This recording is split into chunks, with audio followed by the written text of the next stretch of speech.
During the week, a friend told me that on average, he receives on his mobile phone 120 messages a day from Twitter. Twitter, as we know, is just one of the many web-based means by which we can let any number of people know the latest news that is occurring in our life. We enter a short message like, "I'm enjoying a walk in the park," and immediately all those on our contact list are made aware of this significance.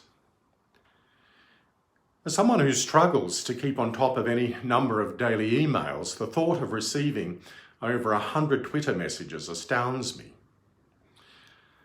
However, we seem to live increasingly in a cultural climate where many feel an extraordinary need to let the world know what we are doing. There seems to be an almost desperate need for us to be seen. We can be seen by thousands of people on social network websites. All those 500 friends of our own hundreds of listed friends can see us. Some of us put forward their inmost thoughts on internet blog sites to be seen by millions of people.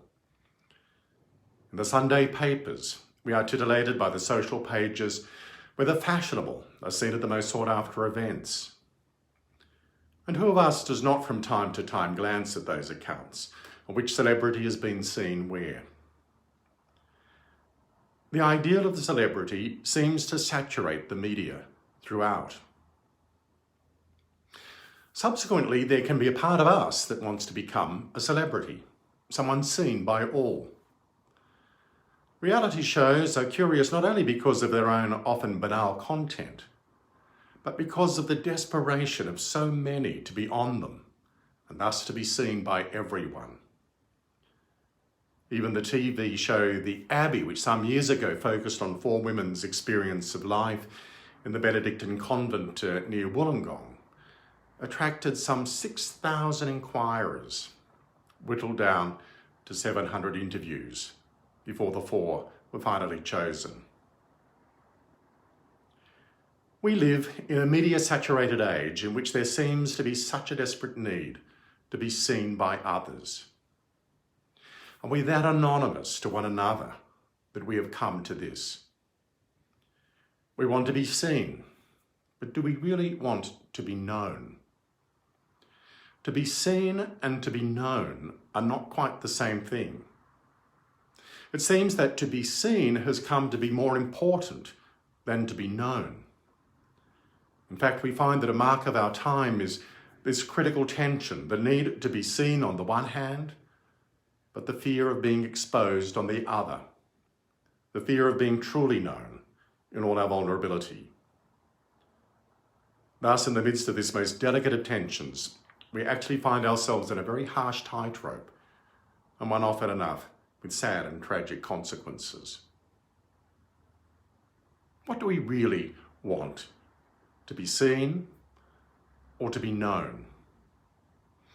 To be seen is relatively easy. To be known is a completely different situation. To simply be seen by all is to be known by no one. Perhaps many of us are afraid of being truly known. That is why we prefer to be simply seen. Yet we know that to be known by another is in the end that which alone satisfies us. We cannot be known, though, without allowing another to know our hungers, our deepest needs, and where and how we find ourselves vulnerable. As Thomas Merton, the great spiritual writer of the 20th century, once wrote, "I do have questions, and as a matter of fact, I think a man is known better by his questions than by his answers. To make known one's questions is no doubt to come out in the open oneself. I am not in the market for the ready-made and wholesale answers so easily volunteered by the public. And I question nothing so much as the viability of public and popular answers, including some of those which claim to be most progressive." A truly satisfying life thus calls us beyond simply being seen. It invites us to be known not by everyone, but by a few, a few who know us exactly as we are, in all our hungers, in all our needs, in all our vulnerability. Perhaps this is a special invitation of the current experience of lockdown in the pandemic. Our social and activity circles have become narrowed. And yet this limitation could be the very means by which just a few come to know us truly far better than we would normally allow them. Do we want to be seen, or do we want to be known? In a sense, I think this too is the question at the heart of the gospel this Sunday. Jesus comes before us and asks, what is it that we are truly wanting? For what are we truly hungering? Jesus does not see us. Rather, he knows us. He knows us because he knows our hungers. He invites us to know ourselves as he knows us. He invites us into a life in which we are truly known, known to ourselves, known by him without fear. Bread which nourishes and sustains, not circuses which parade and display, is what we are given in him. True reality, not virtual.